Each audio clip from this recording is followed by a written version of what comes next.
آپ کے علم میں ہے کہ ہر ماہ کے دوسرے اتوار کو القرآن کورسز نیٹ ورک پاکستان کے زیر اہتمام یہاں القرآن کورسز سینٹر بہادر آباد میں فکری و اصلاحی موضوعات پر درس قرآن و حدیث کا انعقاد کیا جاتا ہے، جس میں ہم مختلف علماء اکرام کو درس قرآن و حدیث دینے کے لیے مدعو کرتے ہیں۔ آج کے ہمارے مدرس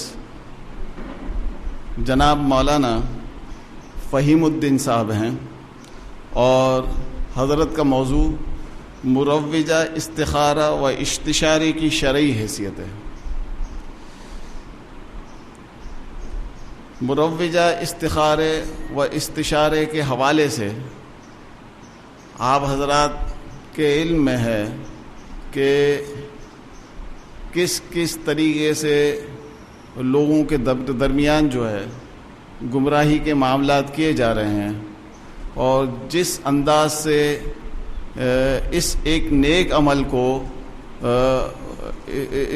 پروفیشنلزم آ گئی ہے، اور اس پروفیشنلزم کے تحت جو ہے لوگوں نے اپنا کاروبار شروع کیا ہوا ہے۔ تو استخارے اور استشارے کی شرعی حیثیت، استخارے اور استشارے کا صحیح طریقہ کار، اور اس کا ہمارے دین کے اندر مقام، اور اس کے اندر جو کچھ بھی آج کل مروجہ طور پر جو خامیاں جو در آئی ہیں اس کی نشاندہی، یہ ان سب کی طرف جو ہے مولانا جو ہے روشنی ڈالیں گے۔ میں حضرت سے گزارش کروں گا کہ درس قرآن و حدیث کا آغاز فرمائیں۔ السلام علیکم ورحمۃ اللہ وبرکاتہ۔ الحمد للہ وکفی والصلاة والسلام علی من لا نبی بعدہ۔ الحمد للہ نحمده ونستعینه ونستغفره ونؤمن به ونتوکل علیہ ونعوذ باللہ من شرور انفسنا ومن سیئات اعمالنا، من يهده الله فلا مضل له ومن يضلله فلا هادي له، ونشهد أن لا إله إلا الله وحده لا شريك له، ونشهد أن سيدنا وسندنا ومولانا محمدا عبده ورسوله۔ اللهم صل على محمد النبي الأمي وعلى آله وصحبه أجمعين۔ اعوذ باللہ من الشیطان الرجیم، بسم اللہ الرحمن الرحیم۔ وشاورہم فی الامر، قال النبی صلی اللہ علیہ وسلم، ما خاب من استخار ما ندم من استشار، او کما قال علیہ الصلاۃ والسلام۔ قرآن حکیم کی آیت اور حدیث مبارکہ اختصار کے ساتھ مضمون اعلان بھی ہو گیا، پہلے سے بھی ہمارے علم میں ہے۔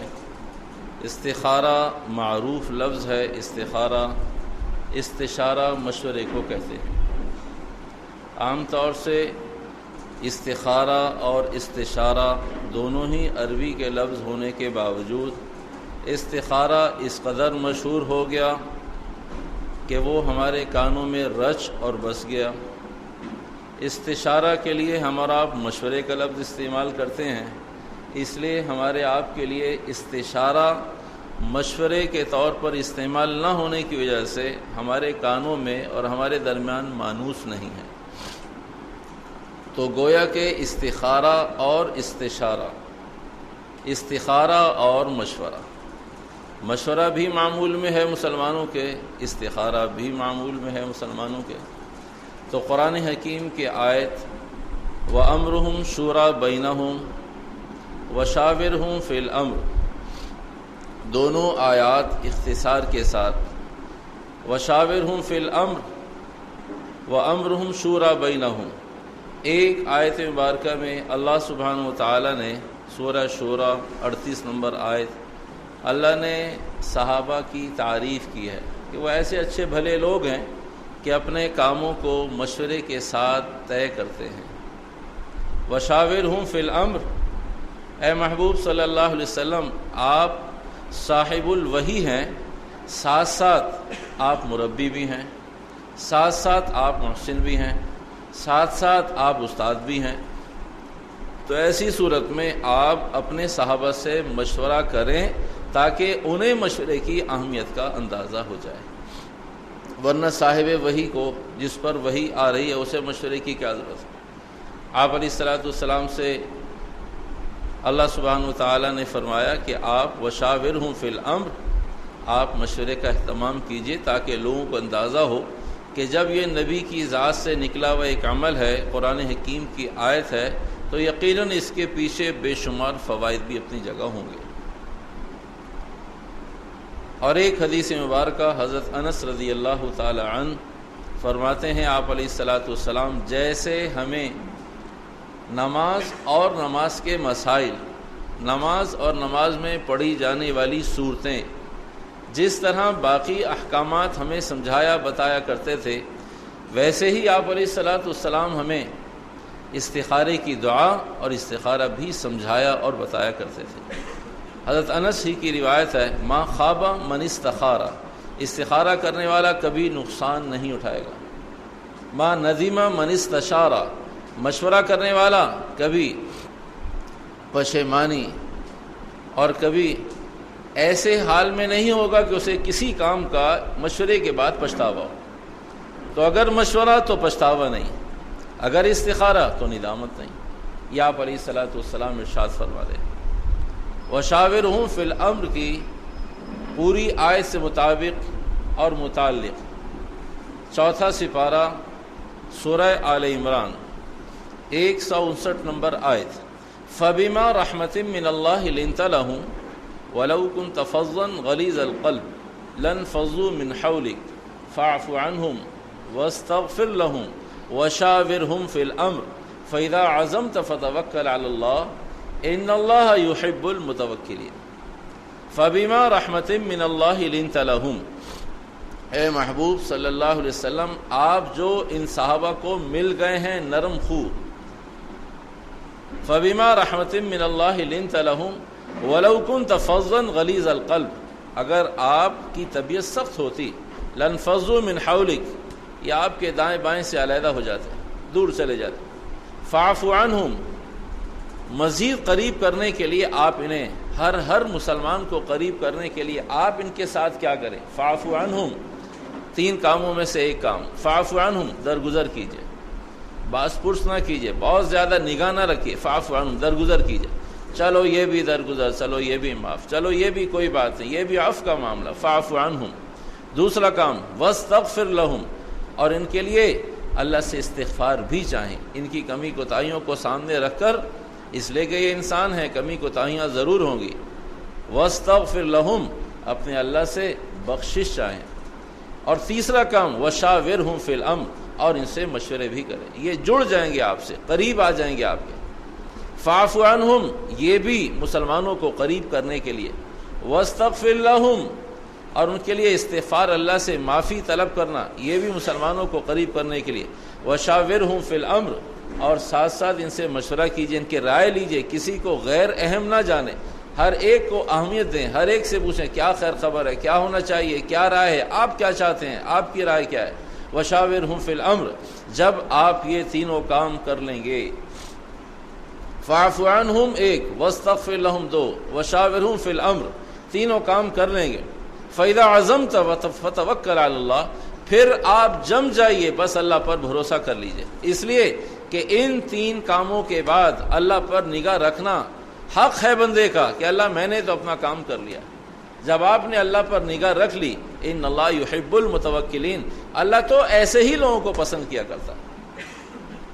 ان ینصرکم اللہ فلا غالب لکم، آپ نے کام کیا اپنا، اب آپ کو کوئی ہلا نہیں سکتا، اب اللہ آپ کی ضرور مدد کرے۔ تو یہ قرآن حکیم کی آیت سورہ آل عمران 4 سپارے سے متعلق وشاورہم فی الامر، کیونکہ یہ ٹکڑا تھا، اس واسطے ضرورت محسوس ہوئی کہ سیاق اور سباق اگلی آیت اور پچھلی آیت اور خود پوری آیت کا سیاق سباق پتہ چل جائے۔ فبما رحمت من اللہ لنت لہم ولو كنت فظا غلیظ القلب لانفضوا من حولک فاعف عنہم واستغفر لهم وشاورهم في الامر فَإِذَا عَزَمْتَ فَتَوَكَّلْ عَلَى اللَّهِ إِنَّ اللَّهَ يُحِبُّ الْمُتَوَكِّلِينَ، ایک آیت مبارکہ جس میں مشورے کا اللہ سبحانہ وتعالیٰ نے قرآن حکیم میں حکم دیا، آپ علیہ الصلوۃ والسلام کو پابند کیا۔ وَأَمْرُهُمْ شُورَى بَيْنَهُمْ، سورہ شورى 25واں سپارہ 38 نمبر آیت۔ وَأَمْرُهُمْ شُورَى بَيْنَهُمْ، یہ ایسے اچھے بھلے لوگ ہیں کہ یہ اپنے سارے کاموں کو مشورے کے بعد طے کیا کرتے ہیں۔ یہ خصوصیت ہے صحابہ کی، صحابہ کی بے شمار خصوصیات ہیں، ان خصوصیت میں سے ایک خصوصیت یہ بھی ہے، جو بھی صحابہ کے طریق پر، سبیل پر، راستے پر ان کے پیچھے قدم بقدم چلنا چاہتا ہے اور اپنے اندر صحابہ جیسی صفات پیدا کرنا چاہتا ہے، باقی کام اپنی جگہ، یہ ایک کام بھی من جملہ کاموں میں سے ایک کام ہے۔ وَشَاوِرْهُمْ فِي الْأَمْرِ، کہ اپنے کاموں کو، وَأَمْرُهُمْ شُورَى بَيْنَهُمْ، کہ وہ مشورے سے اپنے کاموں کو طے کرتے ہیں۔ اور اسی ذیل میں جہاں مشورہ وہیں استخارہ، جہاں استخارہ وہیں مشورہ، یہ دونوں ساتھ ساتھ ملی جلی سی چیزیں ہیں۔ کبھی کسی چیز کی ضرورت ہوا کرتی ہے، اس چیز کو استخارہ کہتے ہیں، کبھی کسی اور چیز کی ضرورت ہوتی ہے، اسے مشورہ کہتے ہیں، کبھی دونوں کی ضرورت ہوتی ہے۔ لیکن ایسے حالات احوال کم ہوتے ہیں، دنیا میں ایسے حالات احوال ہیں کہ جہاں نہ مشورے کی ضرورت ہے اور جہاں نہ استخارے کی ضرورت ہے، جہاں کوئی بڑا کوئی حکم صادر کر دے، جہاں کوئی اہل علم، جہاں کوئی اہل بصیرت، جہاں ماں باپ بشرطیہ دیندار سنجیدہ سمجھدار ہوں، دین کو جانتے سمجھتے ہوں، مشائخ، اساتذہ، علماء کہیں کوئی فیصلہ صادر فرما دیں، پھر وہاں نہ مشورے کی ضرورت، پھر وہاں نہ استخارے کی ضرورت۔ تو استخارہ عام حالات میں کبھی استخارے کی ضرورت، کبھی مشورے کی ضرورت۔ تو استشارہ مشورہ، کبھی استخارہ، کبھی مشورہ، کبھی دونوں۔ اور بہت کم جگہیں ایسی ہوا کرتی ہیں، بہت کم مواقع ایسے ہوتے ہیں کہ جہاں نہ مشورے کی ضرورت نہ استخارے کی ضرورت، اس لیے کہ وہاں اللہ کی خاص مدد کسی شکل میں موجود ہے۔ اس شکل کو یا ماں باپ کہتے ہیں، یا اساتذہ کہتے ہیں، مشائخ کہتے ہیں، اہل علم مفتیان کہتے ہیں کہ بھائی انہوں نے قرآن حدیث کی روشنی میں ایک فیصلہ صادر فرمایا، اب کسی مشورے کسی استخارے کی ضرورت نہیں ہے۔ تو یہ قرآن حکیم کی آیات اور ایک حدیث مبارکہ، ما خواب من استخارہ ما ندیم من استشارہ، جس آدمی نے کیا استخارہ وہ کبھی خائب اور خاسر، کبھی نقصان نہیں اٹھائے گا۔ ما خواب من استخارہ ما ندیم من استشارہ، اور جس آدمی نے مشورہ کیا وہ مشورہ کرنے والا کبھی بھی شرمندگی کا شکار نہیں ہوگا، کبھی بھی شرمندگی کا اشتہار نہیں بنے گا، کبھی بھی کوئی اسے تانا نہیں دے گا، کہا جی مشورے سے کیا تھا، مرضی اللہ کی۔ تو اگر کوئی آدمی بچنا چاہے شرمندگی سے تو وہ کرے ضرور جسے کہتے ہیں مشورہ۔ اگر کوئی آدمی بچنا چاہے نقصان سے، کون سمجھدار آدمی ہے جو شرمندگی چاہتا ہے؟ کون سمجھدار آدمی ہے جو نقصان چاہتا ہے؟ سمجھدار نہیں، بیوقوف بھی نہیں چاہتا۔ دیوانہ اور پاگل بھی نقصان کو نقصان جانتا ہے، سمجھتا ہے، موت کا خوف اسے موجود ہے، نقصان آگ اسے سمجھ میں آتی ہے۔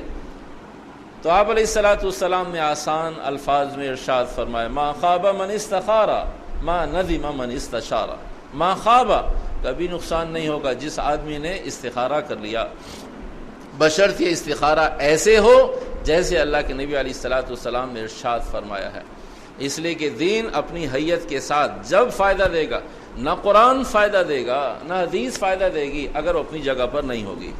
قرآن اپنے لوازمات کے ساتھ، قرآن کہتا ہے یضل بہ کثیرا ویہدی بہ کثیرا، اس قرآن حکیم کے ذریعے بہت سارے لوگ گمراہ ہوں گے۔ اللہ کی شان، کم عقل لوگ تو آیت سن کر گمراہ ہو جاتے ہیں۔ کہا قرآن گمراہی کے لیے، کہا بالکل گمراہ کرے گا قرآن اگر اس کے لوازمات کو پورا نہ کیا گیا، اگر اس کی شرائط کو پورا نہ کیا گیا، اس کی ضروریات کو پورا نہ کیا گیا، اس کے آداب کا خیال نہ رکھا گیا، اور جیسے اللہ سبحانہ وتعالیٰ نے فرمایا ایسا نہ کیا، تو قرآن حکیم پڑھنے والا جیسے جیسے قرآن پڑھے گا ویسے ویسے اللہ کے عذاب میں آتا چلا جائے گا، اور اگر لوازمات کو پورا کرے گا تو رحمتوں میں آتا چلا جائے گا۔ تو یضل بہ کثیرا ویہدی بہ کثیرا۔ تو کم عقل آدمی آیت سن کر کہا یا تو یہ آیت نہیں لگتی، اور اگر آیت ہے تو پھر آپ صحیح نہیں کہہ رہے، قرآن کیوں گمراہ کرے؟ قرآن گمراہ کرے گا، قرآن لعنت کرے گا، قرآن عذاب کے اتروانے کا ذریعہ اور سبب بنے گا اگر اس کی ہم نے رعایت نہ کی۔ لا یمسہ الا المطہرون، چھوٹا سا ایک معاملہ، بھائی اسے وضو کے ساتھ، آداب کے ساتھ، اور نہیں تو پھر اللہ کی پکڑ آئے گی۔ تو قرآن حکیم خود بددعا کرے گا کہ اللہ یہ تو میری رعایت نہیں کرتا اور میں آپ کا کلام ہوں، تو یضل بہ کثیرا ویہدی بہ کثیرا۔ تو یہ قرآن حکیم کی 2 آیات اور ایک حدیث مبارکہ جس میں استخارہ اور استشارہ دونوں کی وضاحت اور دونوں کے احکامات موجود ہیں، یہ قرآن حکیم کی آیات اور ایک حدیث مبارکہ تاکہ مضمون کسی درجے میں راسخ ہو جائے، واضح ہو جائے۔ اس سے پہلے کہ ہم آیات سے اور احادیث سے متعلق کچھ عرض کریں، گوش گزار کریں آپ حضرات کے، بات شروع کرنے سے پہلے 2 باتیں۔ پہلی بات یہ کہ میں اور آپ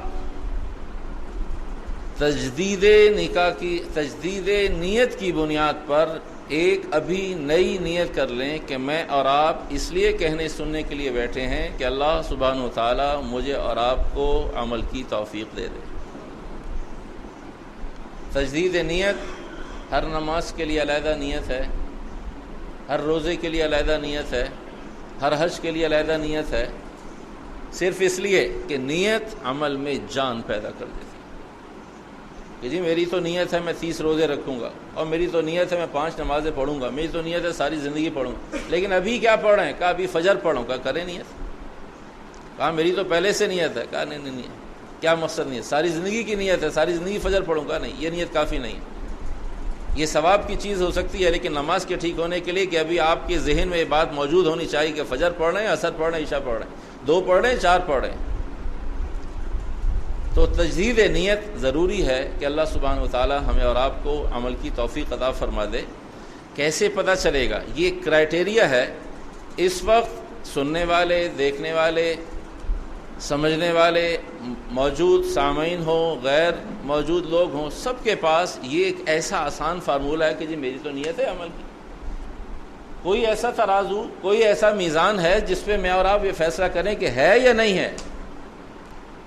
ترازو اندھا ہوا کرتا ہے، اس میں تو صرف تول پر پتہ چلتا ہے کہ وزن ہے یا نہیں ہے۔ ترازو کا تعلق بزرگی کے ساتھ نہیں ہے، ترازو کا تعلق اوزان کے ساتھ۔ کوئی تلے گا ترازو خاموش بند آنکھوں پہ بتائے گا کہ ان کا وزن اتنا ہے، ان کا وزن اتنا۔ کیسے پتہ چلے گا کہ نیت ہے یا نہیں؟ تو 4 بنیادی چیزیں ہیں، اگر وہ میرے آپ کے دامن میں موجود ہیں تو ہماری نیت ہے، ورنہ ہمیں ابھی مزید ایک تجدید کے بعد دوبارہ تجدید کرنی چاہیے۔ پہلی بات، 4 چیزیں اگر میرے آپ کے دامن میں موجود ہیں تو اس کا مطلب ہماری عمل کی نیت ہے، ورنہ عمل کی نیت نہیں ہے۔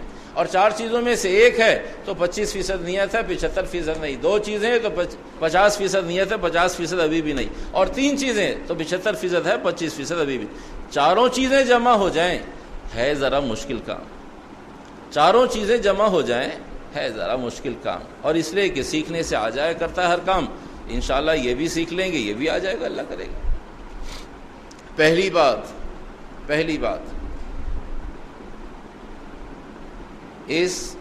ان 4 چیزوں کی تفصیل سے پہلے تو میں اور آپ سب اکٹھے ہیں کہ ہماری نیت ہے، ہماری نیت ہے۔ 4 چیزوں کے بعد میں بھی اور آپ بھی فیصلہ کریں کہ نیت تھی یا نہیں تھی۔ پہلی بات، آدمی انتہائی غور سے سن رہا ہو، کسی چیز کو نکلنے نہ دے، کسی چیز کو۔ کیسے پتہ چلے گا غور سے سن رہا ہے؟ جب آدمی کو یہ خوف ہو کہ شاید مجھ سے پوچھ نہ لیا جائے تو پھر آدمی ذرا سا کان گھما کر بیٹھتا ہے، پھر 12:30 پونے 1 بجے کا انتظار نہیں کرتا، پھر آدمی ذرا سا سیٹ گھما کے بیٹھتا ہے، کبھی پتہ نہیں کس وقت مجھ سے پوچھ لے۔ تو انتہائی غور سے سننا، یہ 25%۔ عمل کے لیے 25% بات قابو میں آ گئی کہ آدمی میں عمل کرنا چاہتا ہوں، میں کسی کی بات غور سے سن رہا ہوں۔ دوسری بات، سننے کے بعد کسی چیز کو نکلنے نہ دے بغیر سمجھے۔ اگر نہیں سمجھ میں آئی تو دوران گفتگو کوئی عیب کی بات نہیں ہے، اور گفتگو کے بعد بھی ہو سکتا ہے، مجلس کے اختتام پر بھی ہو سکتا ہے، اور یہاں نہیں کہیں اور بھی ہو سکتا ہے، یہاں سے نہیں کسی اور سے بھی ہو سکتا ہے کہ ایک بات آج سنی تھی سمجھ میں نہیں آئی، اسے چھوڑے نہیں، اس فہرست میں نہ ڈالے جس فہرست میں ہمارے پاس لاکھوں مسائل موجود ہیں۔ کہا یہ بھی سنا تھا، سمجھا کہ نہیں سمجھا؟ نہیں، سمجھ میں نہیں۔ کہا بڑا مجمع تھا، کیسے پوچھتا میں؟ کہا سمجھ میں تو نہیں آئی، لیکن ایک مولوی صاحب تھے، صحیح کہہ رہے ہوں گے۔ پوچھتا نہیں آدمی، کنگھالتا نہیں ہے، ان کیڑوں کو پکڑتا نہیں ہے، اس لیے کہ جتنا کنگالے گا اتنے کیڑے زیادہ نکلیں گے۔ تو ہم اپنے آپ سے مخلص ہوں کہ بھئی ایک بات سنی ہے، جب سنے گا تو پھر اگلا مرحلہ پھر سمجھنے کی کوشش کرے گا۔ تو دوسرا کام 25% دوسرا کام یہ کہ سمجھ بھی رہا ہو، اگر نہ سمجھے تو کہیں نوٹ کر لے دماغ میں، یا کہیں ہاتھ پہ نہ لکھ لے، ہاتھ پہ لکھنے سے دماغ کمزور ہو جاتا ہے، ہاتھ پہ نہ لکھے، کہیں کوئی ایسی جگہ لکھ لے، دماغ میں محفوظ کر لے کہ بھئی انشاءاللہ فارغ ہوتے ہی جیسے ہی موقع ملے گا یہ بات آج سمجھ میں آئی نہیں۔ تو دوسرا کام عمل کے لیے، پہلا کام غور سے سن رہا ہو، دوسرا کام سننے کے ساتھ ساتھ سمجھ بھی رہا ہو، سمجھنے کے ساتھ ساتھ تیسرا کام 25% اس کو اپنی میموری میں کہیں نہ کہیں جگہ دے رہا ہو، اسے ضبط کرنے کی کوشش کر رہا ہو کہ اس حدیث مبارکہ میں ایک چیز، دو چیز، اس آیت مبارکہ میں 3 چیزیں، اس قرآن حکیم کی آیت میں 4 چیزیں، یہ آیت یوں اور یہ آیت یوں۔ تو اسے سننے کے بعد، سمجھنے کے بعد تیسرا کام اپنی میموری میں اسے جگہ دے رہا ہو، یہ کہہ کر اپنی میموری کو فارغ نہ کر رہا ہو کہ یاد میرا کام نہیں ہے۔ اگر یاد ہوگا تو کبھی عمل میں آئے گا، اگر جو مسئلہ یاد ہے وہ عمل میں آ جائے گا ساری زندگی میں کسی وقت۔ جو مسئلہ ہی یاد نہیں ہے، کہا اس موقع پہ سجدہ صاف ہوگا، کہا مجھے یاد نہیں ہے، سنا تو تھا میں نے، پوچھا تو تھا میں نے۔ تو جو یاد ہوگا وہ عمل میں آئے گا، جو یاد نہیں ہوگا وہ کبھی عمل میں بھی نہیں آئے گا۔ تو تیسرا کام آدمی اس کو محفوظ کرنے کی از خود جتنی طاقت ہے، اس لیے کہ ہر آدمی کا ذوق مختلف، قوت مختلف، تو ہر آدمی کا ضبط کی طاقت بھی مختلف ہے کہ کون آدمی کتنا ضبط کر سکتا ہے۔ کچھ لوگ ادھوری بات میں سمجھ جاتے ہیں اگلی بات ہی آنے والی ہے، اور کچھ لوگ 2 دفعہ بتانے پر بھی، اور کچھ لوگ ساری نشست گزرنے پر بھی۔ تو اللہ کی جانب سے صلاحیتیں مختلف ہیں، تو ہر آدمی مکلف اتنے کا ہے جتنا اللہ نے اسے صلاحیت، قوت، استعداد، لیاقت عطا فرمائی ہے۔ تو تیسرا کام کہ آدمی اسے محفوظ کر رہا ہو، یہ محفوظ کرنا اس بات کی علامت ہے کہ میں عمل کرنا چاہتا ہوں۔ محفوظ مجھے کیا ضرورت ہے؟ میں کوئی مولوی ہوں، حافظ ہوں، عالم ہوں، قاری ہوں، میں نے کل کو کوئی بیان کرنا ہے، کوئی نکاح پڑھ، کیا کرنا ہے؟ میں کچھ نہیں کرنا، میں کیوں یاد کروں؟ تو اس کا مقصد ہے کہ ابھی میں نے نیت نہیں کی عمل کرنے کی۔ تو تیسرا کام اسے اپنی میموری میں جگہ دے رہا ہوں کہ یہ کیا بات کہی ہے، پہلے سے یاد ہے تو اس کو جلا بخشے، طاقت اور قوت مل جائے، اس کو روح مل جائے، اور اگر نہیں تو کوشش کرے۔ یہاں بھی ایک دوسرے سے آدمی پوچھ سکتا ہے مجلس کے بعد، بھائی یہ بات یوں ہی تھی، ذرا میں نے کہا کنفرم کر لوں، تسلی ہو جائے کہ میں یوں سمجھا تھا یوں ہی تھی، میرے ذہن میں یہ بات رہ گئی تھی، ایسی تھی، ہاں یہ ایسی تھی، چلے جی کام ہو گیا۔ اور چوتھا اور آخری کام عمل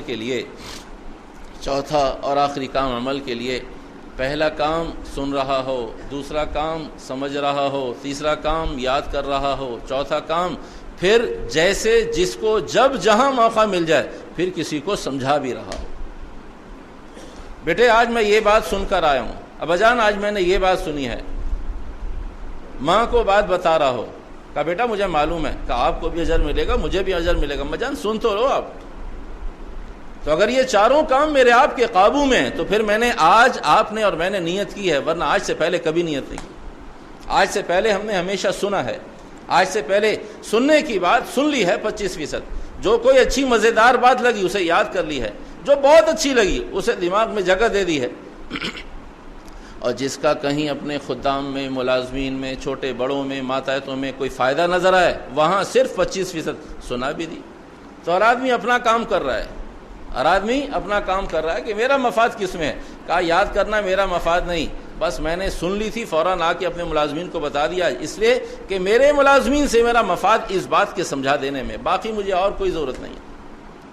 تو ہر آدمی اپنے مفاد کے مطابق سننے والا، کہنے والا، بتانے والا۔ تو یہ 4 بنیادی چیزیں ہیں، ان 4 چیزوں کی بنیاد گویا کہ میں اور آپ عمل کرنے کے لیے فکر مند ہیں، حساس ہیں، سینسیئر ہیں۔ اور اگر یہ چاروں چیزیں ابھی تک قابو میں نہیں، الحمدللہ کوئی ایک آدھ 2 3 4 ہو سکتا ہے چاروں قابو میں، ہو سکتا ہے چاروں قابو میں نہ ہو، تو کم از کم آدمی سن تو رہا ہے، اگر غور سے سن رہا ہے 25% تو قابو میں ہے۔ اگر سننے کے بعد کوشش کر رہا ہے کہ نہیں آ گئی سمجھ میں، یا انشاءاللہ سمجھ لوں گا، کسی سے ضرور سمجھ لوں گا، تو 25% ابھی سمجھ میں نہ آئی لیکن سمجھ لوں گا کی نیت کر لی ہے، انشاءاللہ 50% قابو میں آ گئی، عمل کرنا چاہتا ہے، اس لیے کہ فکر مند ہو گیا۔ اور اگر ساتھ ساتھ سمجھ لوں گا کے بعد میں نے یاد تو کر لی ہے، دماغ میں جگہ دے دی ہے، سمجھ میں نہیں آئی، لیکن یہ 3 چیزیں بتائی ہیں. پتہ نہیں یہ استشارہ کیا ہے، آج کوئی نیا لفظ سنا ہے پوچھ لیں گے، بعد میں کسی سے سمجھ لیں گے یہ استشارہ اور مشورہ کیا ایک ہی ہوتا ہے یا فرق ہوتا ہے دونوں میں؟ نہیں ایک ہی ہوتا ہے. کہا وہ تو بات سمجھ اسی وقت سمجھ میں آ گئی تھی کہ استشارہ اور استخارہ معروف، سنتے رہتے ہیں، کرتے رہتے ہیں، پوچھتے رہتے ہیں، کرواتے رہتے ہیں، اجر حاصل کرتے رہتے ہیں. اور استشارہ کا وہ تو کبھی نہیں کیا. کہا آپ نے مشورہ کبھی کیا ہے؟ کہا اسی کو تو کہتے ہیں. اوہو تو بات سمجھ میں آ گئی. نہیں سمجھ میں آئی تو پھر آدمی پوچھ لیتا. تو دماغ میں جگہ بھی دے رہا ہو، اپنے ضبط میں کہیں جگہ بھی دے رہا ہو، یہ تیسرا کام. اور پھر جیسے جس کو جب جہاں موقع مل جائے وہاں آدمی اپنی کسی کوشش کر رہا ہو، اپنے تئیں جان مار رہا ہو اس بات کی کہ بھئی یہ بات میں نے یوں سنی ہے، آپ بھی سنو، آپ کو بھی اجر ملے گا.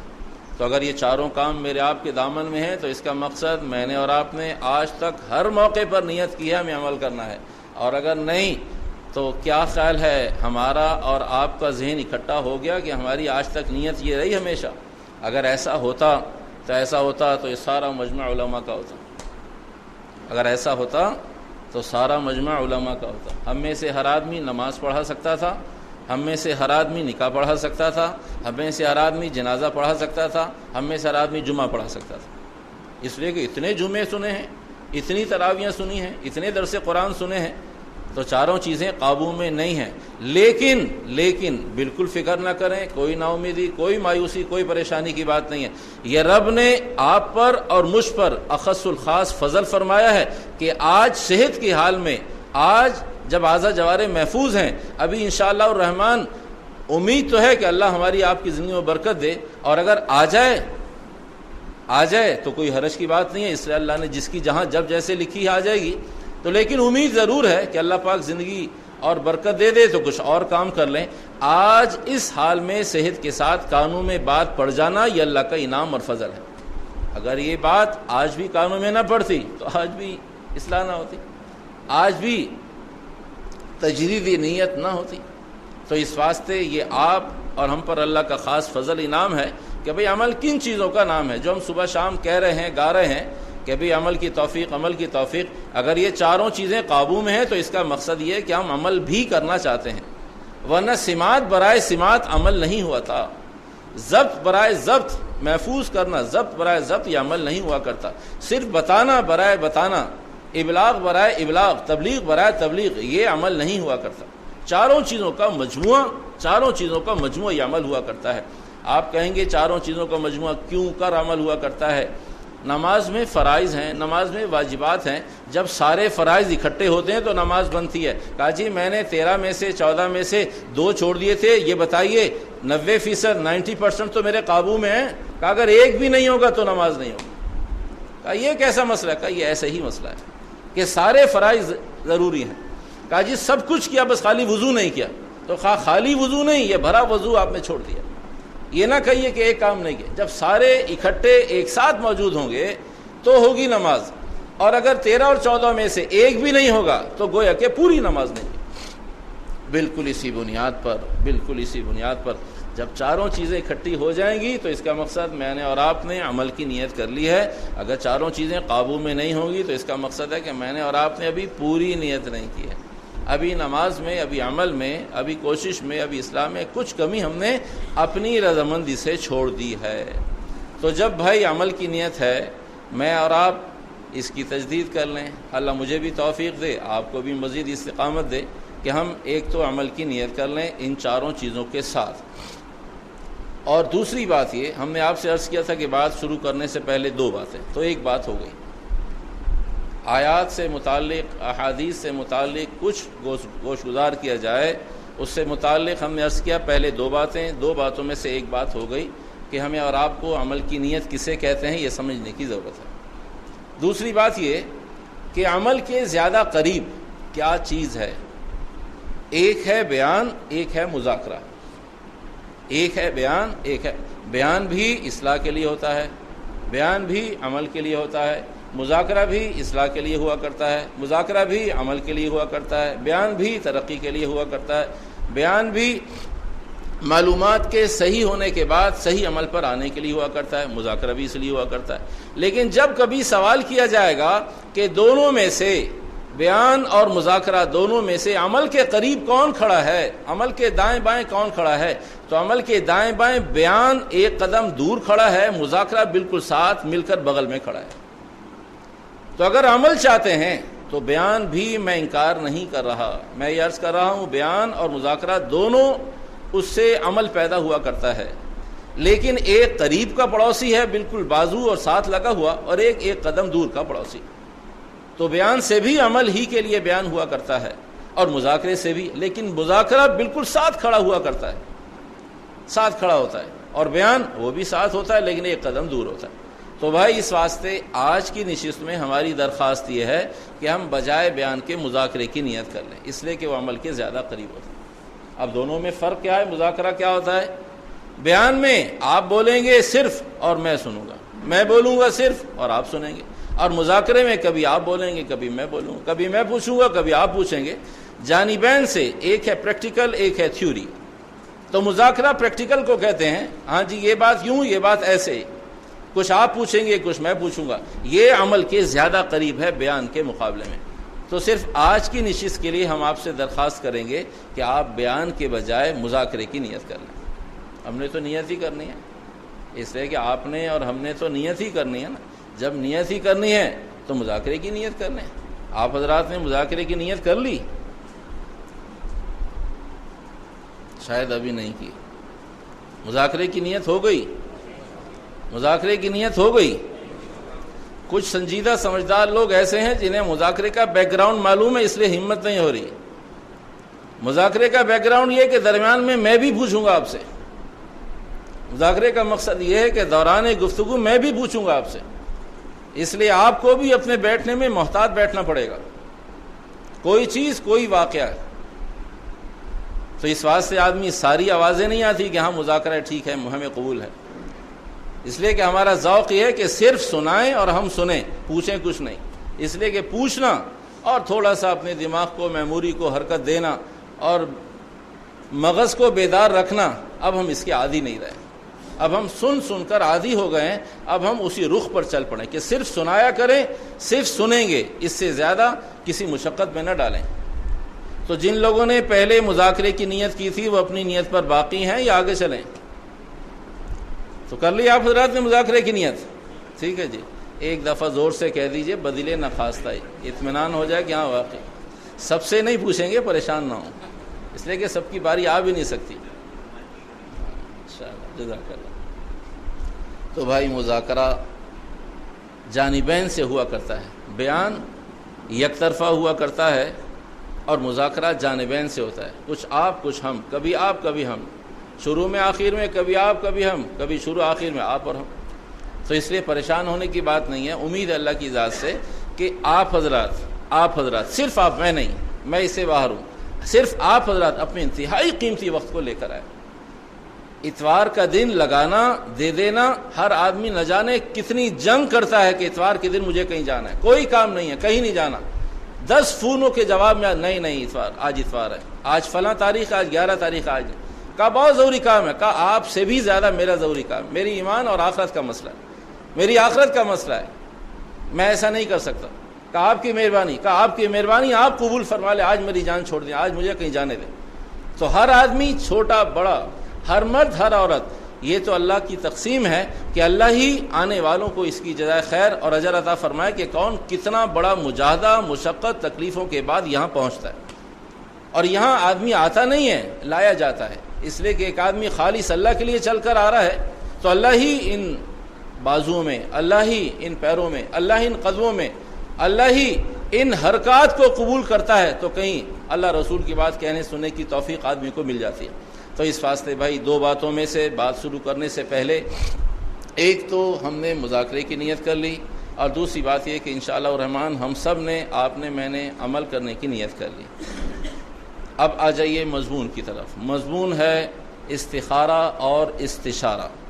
مضمون کے سمجھنے کے لیے مضبوط انداز میں میرے آپ کے قابو میں آ جائے تو کچھ واقعات عرض کرتا ہوں، پھر ہم مضمون کے حوالے سے آگے چلیں گے، تاکہ واقعات قرآن حدیث میں تقریباً 1000 آیات واقعات کی ہے، تو اس لیے واقعات کو دین سے علیحدہ، قرآن حدیث سے علیحدہ نہ سمجھیں۔ یہ ضرور ہے کہ ہر واقعہ قرآن حدیث سے نہیں ہوگا، لیکن واقعات کی بنیاد قرآن حدیث میں موجود ہے۔ انبیاء علیہ الصلوۃ والسلام کے واقعات ہیں، اچھے لوگوں کے واقعات ہیں، برے لوگوں کے واقعات ہیں، فرما برداروں کے واقعات ہیں، نافرمانوں کے واقعات ہیں، مردوں کے واقعات ہیں، عورتوں کے واقعات ہیں، بچوں کے واقعات ہیں۔ بس اتنی سی بات ہے کہ قرآن حکیم نے تفصیل نہیں کی، اختصار، باقی آپ علیہ السلام سے کہا آپ سمجھا دیں۔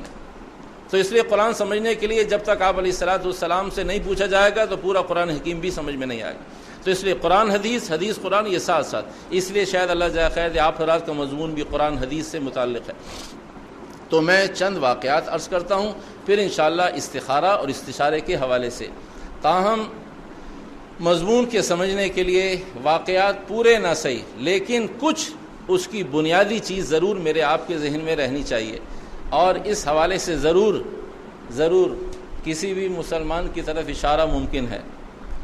تو اس لیے میں اور آپ اہتمام سے سب سے پہلا واقعہ، مضمون یہ ہے کہ استخارہ استشارے کے حوالے سے جو ہمیں آپ کے ذہنوں میں خلفشار ہے، کچھ واقعات اس سے میل کھاتے ہوئے ہیں، تاکہ جب ہم مضمون کو سمیٹیں گے تو پھر اگر واقعات محفوظ ہوں گے، مستحضر ہوں گے، تو انشاءاللہ الرحمن 70-80% آپ بات کو خود اخذ کر لیں گے۔ تو پہلا واقعہ ابو حنیفہ رحمۃ اللہ علیہ کا۔ ابو حنیفہ رحمۃ اللہ علیہ سفر میں ہیں، ابو حنیفہ رحمۃ اللہ علیہ سفر میں ہیں، اور بھی اہل علم ساتھ ہیں۔ نماز کا کھانے کا وقت ہوا، ابو حنیفہ رحمۃ اللہ نے فرمایا بھائی ہم پہلے کھانا کھائیں گے پھر ہم نماز پڑھیں گے۔ اس پوری جماعت میں، اس قافلے میں، سفر میں اور بھی اہل علم تھے، تو بقیہ کچھ حضرات نے فرمایا بھئی ہم پہلے نماز پڑھنا چاہتے ہیں اور پھر انشاءاللہ کھانا کھائیں گے۔ حضرت نے فرمایا بھئی ہماری رائے تو یہ ہے کہ ہم پہلے کھانا کھائیں گے اور پھر نماز پڑھیں گے۔ اللہ کی شان، ابو حنیفہ رحمۃ اللہ علیہ کے ساتھ بھی کچھ لوگ، انہوں نے پہلے کھانا کھایا اور پھر نماز پڑھ لی۔ جو دوسری جماعت تھی، کوئی ایسی پریشانی کی بات نہیں تھی، اتفاقی مسئلہ تھا کہ ٹھیک ہے جی آپ لوگ پہلے، اسی بہانے قافلہ ہے تو یہ بعد والے لوگ ایک ساتھ کھانے کا موقع نہیں ہے، بعد میں کھانا کھا لیں، ہم بعد میں نماز پڑھ لیں گے۔ تو جن لوگوں نے پہلے نماز پڑھی وہ کھانے سے فارغ ہو گئے، جن لوگوں نے پہلے کھانا کھایا، ابو حنیفہ رحمۃ اللہ علیہ نے اور باقی ان کے کچھ ساتھیوں نے، پھر انہوں نے نماز پڑھ لی۔ تو جب نماز سے، کھانے سے، دونوں جماعتیں نماز اور کھانے سے فارغ ہو گئیں، تو ابو حنیفہ رحمۃ اللہ علیہ سے ایک صاحب نے پوچھا کہ حضرت ہمیشہ ہم نے آپ کے عمل سے، ہمیشہ آپ کے قول سے، آپ کی ترغیب سے بات سنی، دین مقدم، دین مقدم، دین مقدم، یہ آپ آج کیسا عمل ہوا؟ کہا صرف اپنی تسلی کے لیے پوچھ رہا ہوں کہ ایسا کیوں ہوا؟ پہلے نماز پڑھنی چاہیے تھی، آپ نے پہلے کھانا کھایا، اور ہمیشہ دین مقدم کا مقصد تو یہی ہے۔ حضرت نے فرمایا بھائی ہم نے تو ابھی بھی اپنے قول اور اپنے عمل سے انحراف نہیں کیا ہے، ہم نے تو آج بھی دین ہی کو مقدم کیا ہے۔ فرمایا حضرت آپ کا کیسا دین مقدم کرنا ہے جو ہماری سمجھ میں نہیں آ رہا؟ یہ کیسا دین آپ نے مقدم کیا؟ آپ نے پہلے کھانا کھایا ہے، کھانا کھانا دین ہے؟ نماز کے براہ راست حکم خداوندی کے مقابلے میں ہم نے نماز پڑھی، فرمایا تم نے دین کو مؤخر کر دیا۔ کہ حضرت اگر آپ صرف یہ فرماتے کہ ہم نے دین کو مقدم کر دیا ہے اور آپ نے بھی دین کو مقدم کیا تب بھی قبول کر لیتے، لیکن قصہ یہ ہے کہ آپ کھانے کو کہتے مقدم کیا، آپ نماز کو کہتے مؤخر کیا، یہ تو اور زیادہ ناقابل فہم بات ہے۔ فرمایا ہم جتنی دیر کھانا کھاتے رہے، پھر حضرت فرمایا ابو حنیفہ رحمۃ اللہ علیہ نے کہا جتنی دیر ہم کھانا کھاتے رہے ہمیں یہ خیال رہا کہ کھانا کھاؤ جلدی سے نماز پڑھیں سکون سے۔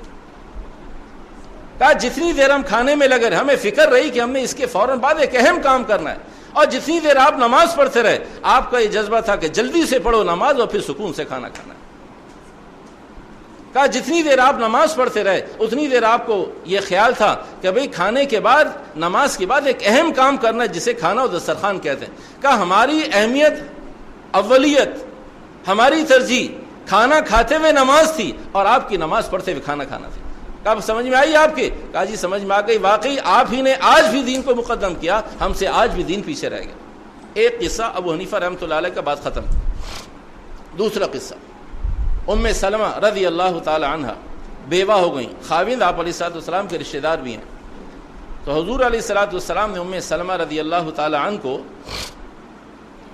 تعزیت بھی کی اور تسلی بھی دی، اور اس موقع پر سنت ہے تعزیت بھی، تسلی بھی اور رشتہ داری بھی تھی۔ فرمایا فکر نہ کرو، اللہ سبحانہ وتعالیٰ تمہارے ساتھ، تمہیں اس کا بہترین اجر اور بدل دے گا، کا فکر نہ کرو۔ ہم اللہ سے دعا کرتے ہیں کہ اللہ تمہیں بہترین بدل عطا فرمائے۔ انشاءاللہ الرحمن اللہ تمہیں بہترین بدل. ام سلمہ فرماتی ہیں رضی اللہ تعالی عنہا میں پریشان ہو گئی کہ میری دنیا اجڑ گئی, میرے خاوند چلے گئے, اور آپ علیہ الصلوۃ والسلام اس سے بہتر اجر کیا ہوگا. میں غیر شادی شدہ ہوتی, میرا باپ جاتا, میرا بھائی جاتا, اور کوئی جاتا, پھر کہتے کہ اللہ تمہیں بہترین بدل دے, تو میں غیر شادی شدہ ہوتی یہ خیال کرتی کہ شاید آپ علیہ الصلوۃ والسلام میری شادی کی طرف اشارہ فرما رہے ہیں کہ بھئی چلو تمہارا باپ چلا گیا تمہیں خاوند سنبھال لے گا.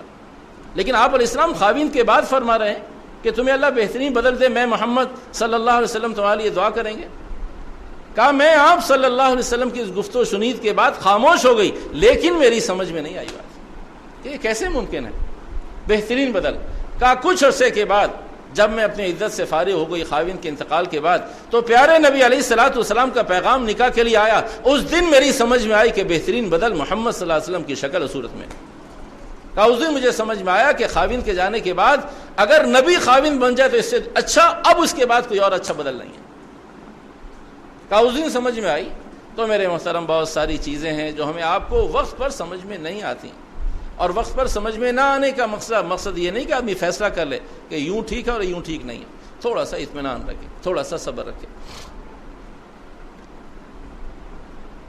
تیسرا واقعہ, تیسری بات, دکاندار بہت سارے تھے, ایک دکاندار کو دیکھا گیا جو خود مسلمان نہیں تھا.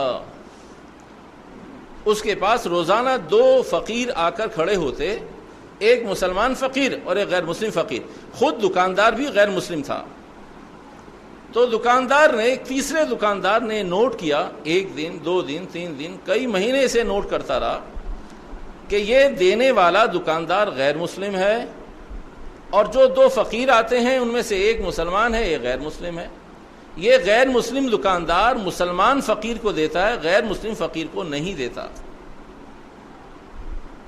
اس نے آ کر اپنے دکاندار نے بڑوں سے پوچھا کہ یہ ہے غیر مسلم, لیکن ایک ایسا وصف, ایک ایسی صفت, ایک ایسی خوبی, ایک ایسی نیکی, ایک ایسی حسنہ سمجھ میں نہیں آتی. کہا میرا جی چاہتا ہے کہ میں اس کو اپنے یا خود اس کے قریب ہو جاؤں. میرا جی چاہتا ہے, میرا جی چاہتا ہے میں اس کے قریب ہو جاؤں. تو اہل علم حضرات نے بتایا کہ بات سمجھ میں آتی نہیں ہے کہ غیر مسلم ہے, مسلمان فقیر کو دیتا ہے, مسلمان فقیر کو دیتا ہے, اور خود غیر مسلم ہے اور غیر مسلم فقیر کو نہیں دیتا.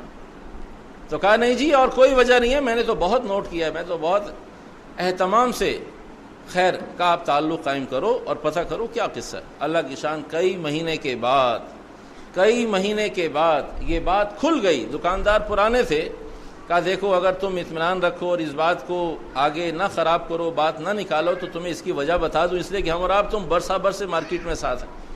اس غیر مسلم نے مسلمان دکاندار کے پوچھنے پر بتایا کہ ایسا کیوں کرتا ہوں کہ میرا غیر مسلم ہے اسے نہیں دیتا, مسلمان ہے اس کو دیتا ہوں. کہا یہ تو آپ کا بہت اعلیٰ درجے کا وصف ہے, ایسا کیوں کرتے ہیں؟ کئی مہینوں کے بعد, کھوج لگانے کے بعد, تتبع کے بعد, تجسس کے بعد, بھاگ دوڑ کے بعد, جان مارنے کے بعد, قریب کرنے کے بعد یہ بات بتائی گئی, سمجھائی گئی. کہا میں مسلمان کو اس لیے دیتا ہوں کہ میں نے اسے مانگنے کا عادی بنا دیا, یہ ساری عمر لوگوں سے ہی مانگتا رہے, اس کو نہیں دیتا, وہ چند مہینے کے بعد میرے ساتھ کہیں دکان پر کھڑا ہوگا. کہا میں اس کو خراب نہیں کرنا چاہتا, میں اسے خراب نہیں کرنا ہے, میں چاہتا ہوں کہ یہ مسلمان 12 مہینے ہاتھ پھیلاتا رہے, مانگتا رہے. میں نے اسے مانگنے کا عادی بنایا ہے. اللہ کی شان میرا کام بھی ہو رہا ہے اور تمہارا کام بھی ہو چکا. اس دکاندار سے کہا میرا کام تو ہو ہی رہا ہے کہ وہ عادی بن گیا, اب اس نے قریب ہے, میں اسے سمجھا رہا ہوں, اپنے والے کو سمجھا رہا ہوں کہ خبردار دیکھ, لوگ سارا دن بھیک مانگنے پہ کچھ نہیں دیتے, کیوں پاگل ہوتا ہے, کیوں پریشان ہوتا ہے, میں کچھ مدد کرتا ہوں تیری, لیکن تو کچھ کام کر. مچھلی نہ کھانے دیں, نہیں مچھلی کھانے دیں. کہا کیوں؟ کہا شکار پر ڈالیں. کہا شکار پر ڈالیں, عادی بنائیں شکار کا, مچھلی شکار کرنے کا عادی بنائیے, تل کر مچھلی نہ دیجیے, کب تک دیتے رہیں گے؟ تو کہا میرے سامنے یہ اصول موجود ہے کہ میں مسلمان کو عادی بنانا چاہتا ہوں کہ یہ 12 مہینے یہ بھی, اور پھر اس کی نسلیں بھی یہی کرتی رہیں گی, یہ بھی اور اس کی نسلیں بھی. اور یہاں اس روک اور اس دروازے کو میں نے بند کر دیا اس غیر مسلم پر. اب یہ چند مہینے میں قابو آنے والا ہے. پہلے چھوٹا تاجر ہوگا اور سال 2 سال میں تیرے اور میرے ساتھ دکان پہ کھڑا ہوگا. چیزیں سمجھ میں نہیں آتی میرے بھائیوں. 3 باتیں. چوتھی بات، ایک بچہ سونار کی دکان پر اپنے والدین کے ساتھ جیولرز کے پاس چلا گیا. ماں باپ بھی یہ دکھاؤ، یہ دکھاؤ، یہ کرو، یہ بتاؤ، یہ نکالو، یہ کیا ہے، یہ کیا ریٹ ہیں. اتنی دیر میں بچے کی نگاہ اس چھوٹے سے ترازو پر پڑی جو شیشے کے باکس کے اندر، گلاس کے اندر موجود تھا. تو ماں باپ سے بچے نے ضد لگا لی کہ پاپا یہ والا مجھے ترازو چاہیے. تو باپ نے اسے بہت سے بیٹے یہ تو ان کے کام کا ہے، یہ تو ان کے کاروبار کا، بزنس کا حصہ کا. نہیں پاپا بہت اچھا لگتا ہے مجھے، یہ دلائیے مجھے دلائیے.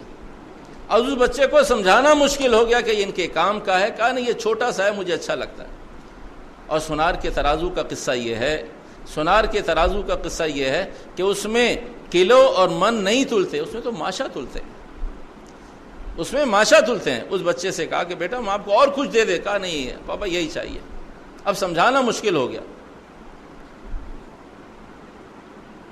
سونار کے ترازو کا قصہ یہ ہے کہ اس میں صرف ماشا اور تولے تولا کرتے ہیں. تولے سے زیادہ اگر کلو اور زیادہ وزن تو ٹوٹ جائے گا. میری اور آپ کی عقلیں استخارہ اور استشارے کے حوالے سے، احکامات خداوندی کے حوالے سے اس سونار کے چھوٹے سے ترازو کی طرح ہیں. اس میں ہم نے احکامات کا وہ وزن ڈالنا شروع کیا، کیوں اور کیسے، جائز اور ناجائز، ہونا چاہیے، مجھے اچھا لگتا ہے، کرنے میں کوئی حرج نہیں. ہماری عقلیں ٹوٹ پھوٹ کا شکار ہو گئی. یہ سونار کا ترازو ہے، اس کے اندر زیادہ قوت نہیں ہے احکامات کو جانچ پڑتال کرنے کی. یہ اللہ نے صرف اس لیے عقل دی ہے کہ صرف اللہ نے کہا کرو، آمنا وسلمنا وصدقنا، بس اس سے زیادہ نہیں. کیوں؟ کہا اس سے عقل ٹوٹ پھوٹ کا شکار ہو جائے. یہ سونار کا ترازو ہے بہت قیمتی، لیکن کسی کام کا نہیں اگر آپ نے اسے 1 اور 2 کلو تولنا شروع کر دیا. واقعات سے متعلق آخری بات، ماں اپنے بچے کی موجودگی میں کچھ سبزی کاٹ رہی تھی تو بچے نے ایک دفعہ ماں کے ہاتھ سے چھری لینا چاہی. ماں نے پھر اسے سمجھایا دوبارہ سے بارہ. تو جب دیکھا کہ یہ مانتا نہیں ہے، پھر ماں نے ایک چپت ایسا رسید کیا، ایک تھپڑ لگایا بچے کو. بچہ تھوڑی دیر کے لیے سہم کے بیٹھ گیا. پھر کیا ہوا؟ جب وہ تھپڑ کا اثر ختم ہوا پھر بچے نے وہی کام پھر چھیننا شروع کر دیا. اللہ کی شان یہ 2-3 دفعہ ایسا ہوا. یہ چھوٹا بچہ بڑا ہو گیا. 8 سال کا جب یہ بچہ ہوا تو اس نے اپنی ماں کو بتایا کہ چھوٹے بھائی کے ہاتھ میں چھری تھی، میں نے اس سے فوراً لے لی. کہا کیوں؟ کہا ماما چھری تھی، خدا نہ خواستہ کچھ. 8 سال کا بچہ سمجھدار ہوتا ہے، اسے معلوم ہے چھری کے کیا کیا کام ہو سکتے ہیں، نقصان چھوٹا بچہ ہے. کہا کیوں؟ کہا ماما اس لیے کہ وہ کوئی خدا نہ خواستہ کہیں مار لیتا، کسی کو مار دیتا. تو ماں نے کہا بیٹا جب تو چھوٹا تھا میں تجھے بہت سمجھاتی رہی کہ دیکھ یہ تیرے کام کی چیز نہیں ہے، لیکن تیری عقل چھوٹی تھی، تو اس وقت ماننے کو تیار نہ تھا. آج اللہ کی شان تو اس عمر میں آ کر یہ فیصلہ کر رہا ہے. عقل مندی کا تقاضا یہ تھا کہ تو اس وقت اپنی ماں کی بات مان لیتا. اور یہ اسی تربیت کا حصہ ہے کہ تجھے ایک چپت لگایا تھا جو تیری سمجھ میں نہیں آ رہا تھا. اس تھپڑ کا اثر یہ ہے کہ 7 سال میں ہم نے تو 24-25 سال میں ماں نے کہا میں نے تو 24 اور 25 سال میں اس بچے کو سمجھایا، تو نے 7 سال 8 سال کی عمر میں اس لیے سمجھایا کہ صحیح وقت پر تیری تربیت ہو گئی. وہ چھری کا نقصان 7 سال کے بچے کو معلوم ہے اپنے چھوٹے بھائی کے ہاتھ سے چھری لے. تو یہ مضامین، پہلا مضمون، پہلا واقعہ شاید ابو حنیفہ رحمۃ اللہ علیہ سے متعلق، دوسرا واقعہ ام سلمہ رضی اللہ تعالی عنہ سے متعلق، تیسرا واقعہ فقیر، 2 سائلین فقیر سے متعلق، چوتھا واقعہ سونار سے متعلق، 5واں اور آخری واقعہ چھری سے متعلق جس بچے کو ایک تھپڑ رسید کر کے اسے سمجھایا گیا. یہ واقعات، ان واقعات کی روشنی میں جتنی دیر میں بات سمٹ سکتی ہے، بقیہ مضمون انشاءاللہ الرحمن زندگی بخیر آئندہ دیکھیں گے. اب آ جائیے مضمون کی طرف. مضمون کا کچھ حصہ استخارہ بھی، استشارہ بھی. فوائد کیا ہیں استخارے کے یا استشارے کے؟ اللہ سبحانہ و تعالیٰ نے کبھی بھی کسی مسلمان کے بارے میں ہمیشہ اسے اچھے سے اچھی جگہ دیکھنا چاہا. ہر مسلمان کو اچھے سے اچھی جگہ دیکھنا چاہا. معاشرے کے اندر بہترین، کامیاب ترین، مثالی اور آئیڈیل افراد وہ ہیں جو فیوچر میں، جو مستقبل میں اچھے فیصلے کرتے ہیں. ماضی میں بیٹھ کر لوگ ان کو چومتے چاٹتے ہیں کہ آپ نے 10 سال پہلے فیصلہ کیا تھا، بالکل ٹھیک کیا تھا. اور ایسے لوگ معاشرے میں بہت تھوڑے سے، ایسے لوگ معاشرے میں بہت تھوڑے سے ہیں، ایسے لوگ ہیں. اللہ سبحانہ و تعالیٰ فرماتے ہیں پیارے نبی علیہ الصلاۃ والسلام کے ذریعے، تمہیں ایسے لوگ اچھے لگتے ہیں؟ اے اللہ ضرور اچھے لگتے ہیں. اتنے نمایاں معیاری انداز زندگی گزارنے کا، 10 سال 20 سال پہلے کیے ہوئے فیصلے آج نظر آتے ہیں. آپ نے بالکل صحیح فیصلہ کیا تھا، جوانی میں صحیح فیصلہ کیا تھا. فرمایا تمہارے پاس معاشرے میں کتنے لوگ ہیں ایسے؟ اے اللہ شاید شہروں میں 2 4 5 لوگ ایسے ہوں. اللہ فرماتے ہیں، اللہ کے نبی علیہ السلام فرماتے ہیں، ہم استخارے اور استشارے کی برکت سے پوری قوم کو ایسا بنانا اور دیکھنا چاہتے ہیں. یہ کام ایسا ہے کہ اگر ایک آدمی، کون آدمی ایسا ہے جو یہ نہیں چاہتا کہ اس کی حوصلہ افزائی کی جائے؟ کہ ایسا فیصلہ، بہترین فیصلہ تو کسی ایسے سے پوچھا جائے، کسی ایسے سے ملا جائے، کسی ایسے سے مدد لی جائے کہ جس آدمی کو کل کا علم ہے، اور وہ کل کے علم کو جاننے کے لیے، کل کے حالات کو جاننے سمجھنے کے لیے، کل کی برائی سے بچنے کے لیے اللہ سبحانہ و تعالیٰ نے استخارہ اور استشارہ دونوں چیزیں عطا فرمائی. حبول نامی وَأَن تَسْتَقْسِمُوا بِالْأَزْلَامِ، سورہ مائدہ 6 سپارہ آیت نمبر 3. حرمت علیکم المیتہ کے ذیل میں وَأَن تَسْتَقْسِمُوا بِالْأَزْلَامِ ذَلِكُمْ فِسْق، کا یہ کبیرہ گناہ ہے، یہ گناہ ہے، گناہ ایسا نہ کرو. وہ یہ کیا کرتے تھے کہ کچھ ان کے پاس تیر تھے جو حرم میں حبول نامی بت کے قریب انہوں نے تیر رکھے ہوئے تھے. کچھ خالی تیر تھے، کچھ پر لکھا ہوا تھا امرنی ربی، کچھ پہ لکھا ہوا تھا نہانی ربی، مجھے میرے رب نے منع کیا ہے. کچھ لوگ یہ کیا کرتے تھے کہ خالی سادہ تیر لے کر پھینکتے، ہوا کے رخ پر جہاں گرتا دائیں طرف تو کہا یہ کام کر لیجئے، ہوگا استخارہ، اور بائیں طرف گرے تو کہا یہ استخارہ خراب ہو گیا، سفر نہیں کرنا، شادی نہیں کرنی، یہ کام نہیں کرنا، خریداری نہیں کرنی، نہیں جانا، نہیں آنا.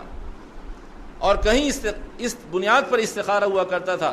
ان تیروں پر امرنی، تیر نکالا، کیا کیا لکھا ہے؟ امرنی ربی، میرے رب کا حکم ہے. تو وہ آدمی کے اپنے گناہگار ہاتھوں سے شرک کی بنیاد پر اٹھائے ہوئے تیروں کو وہ رب کا حکم سمجھ کر کہا یہ کام ٹھیک ہو گیا. نہانی ربی، کہا یہ نہیں، ٹھیک نہیں ہے. اپنے ہی ہاتھوں سے پہلے لکھتے تھے، جیسے بت بناتے تھے، جب بھوک لگتی تھی تو اسی ایک بت کا، اس لیے کہ وہ بت مٹھائی کے ہوا کرتے تھے، وہ کھانے پینے کی چیزوں سے متعلق ہوا کرتے تھے، تو پہلے ہاتھ، اس لیے کہ بغیر پیروں کے بت چل نہیں سکے گا، تو پہلے ہاتھ، پھر کان، پھر ناک، پھر آخر میں ٹانگیں، اور پھر سب سے آخر میں اس کے سر اور کھوپڑی. کہا یہ اس لیے کہ اب یہ بت ذبح کرنا جائز ہو گیا.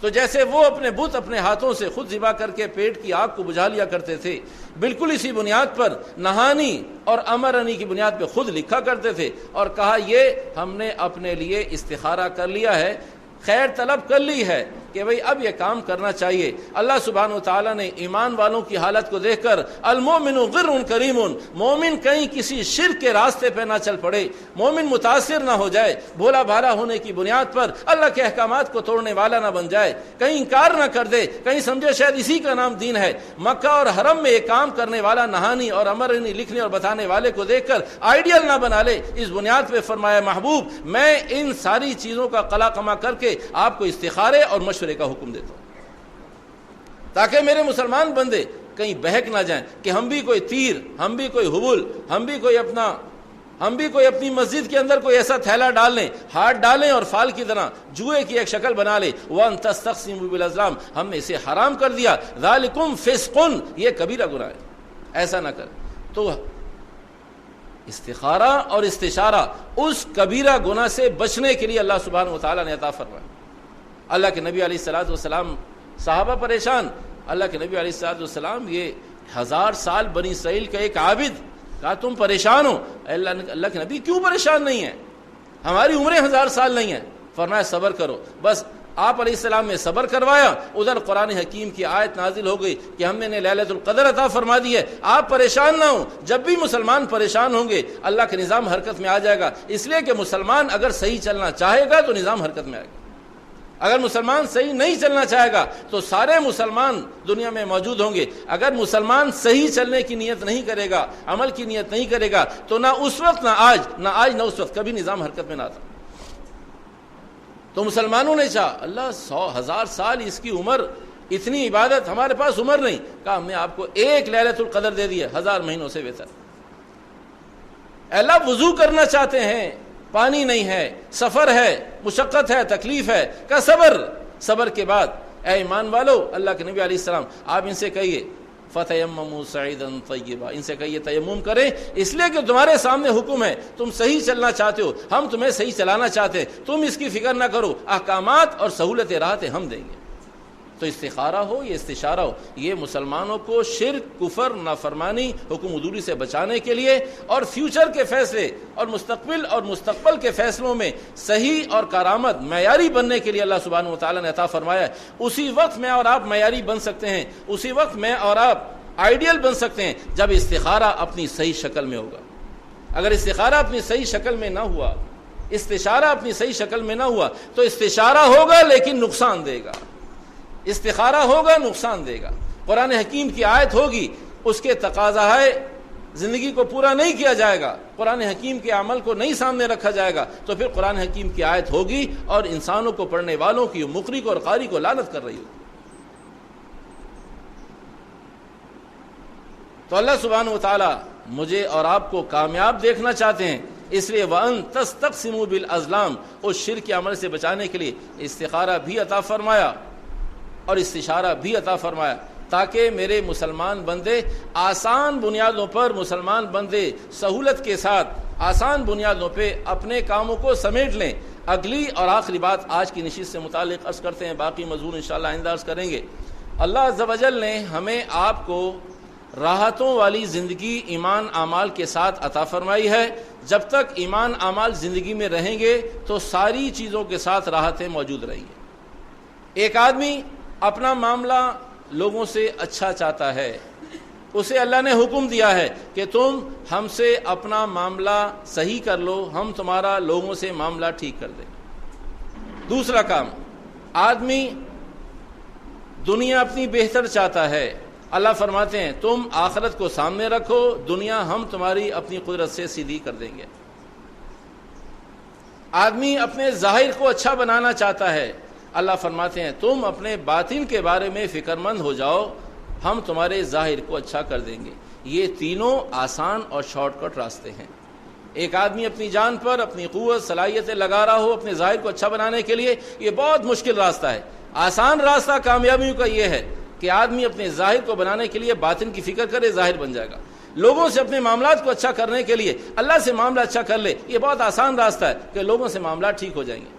اپنی دنیا بنانا چاہتا ہے، اس پر زیادہ جان نہ مارے، اپنی آخرت کو مطمئن نظر اور سامنے رکھے تو اللہ اس کی دنیا بنا دے گا۔ جس طرح یہ تینوں کام آسان راستہ ہے، آسان راستے ہیں، اسی طرح کامیابی کے لیے اللہ سبحانہ و تعالیٰ نے اپنے فیصلوں میں آدمی کو ثابت قدم رہنے کے اور پچھتاوے سے بچنے کے لیے اللہ عز و جل نے پیارے نبی علیہ الصلوۃ والسلام کی برکت سے مجھے اور آپ کو استخارہ اور استشارہ عطا فرمایا ہے۔ اللہ سبحانہ و تعالیٰ اس کو صحیح حالت میں اعمال، جن جن امور کو جس جس سطح پر جہاں جہاں جو ارشاد فرمایا گیا ہے، ہمیں اسے اس طرح اختیار کر لینے کی توفیق عطا فرمائے۔ وآخر دعوانا الحمدللہ رب العالمین۔ بہت ساری چیزیں، بہت سارے جوابات، بہت سارے مسائل، صرف اس وقت کی بنیاد پر ایک چیز، باقی ضرورت ہوگی پھر انشاءاللہ دوبارہ عرض کر دیں گے۔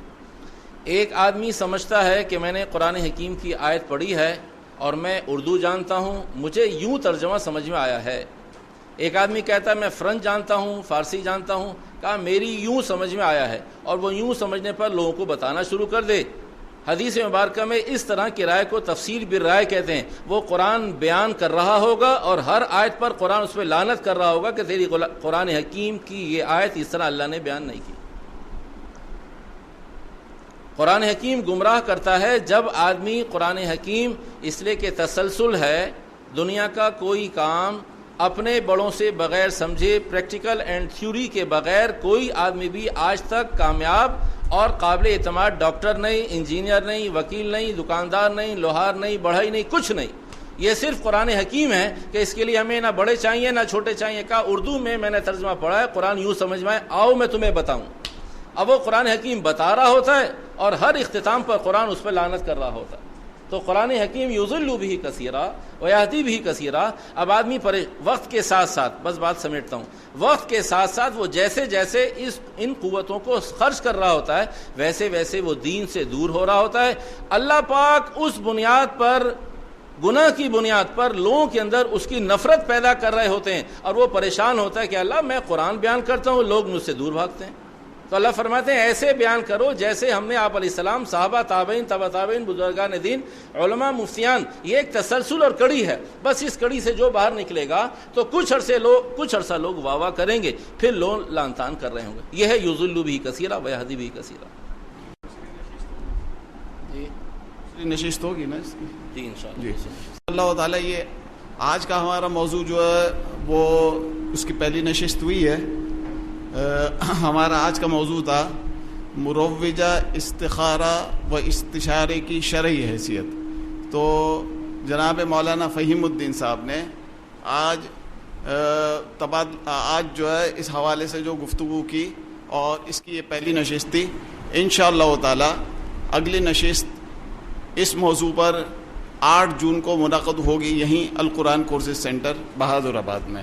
تو آپ تمام حضرات اور خواتین سے گزارش ہے کہ اس حوالے سے بھرپور دعوت چلائیں اور جو ہے زیادہ سے زیادہ لوگوں کو اس نشست میں لے کر آئیں.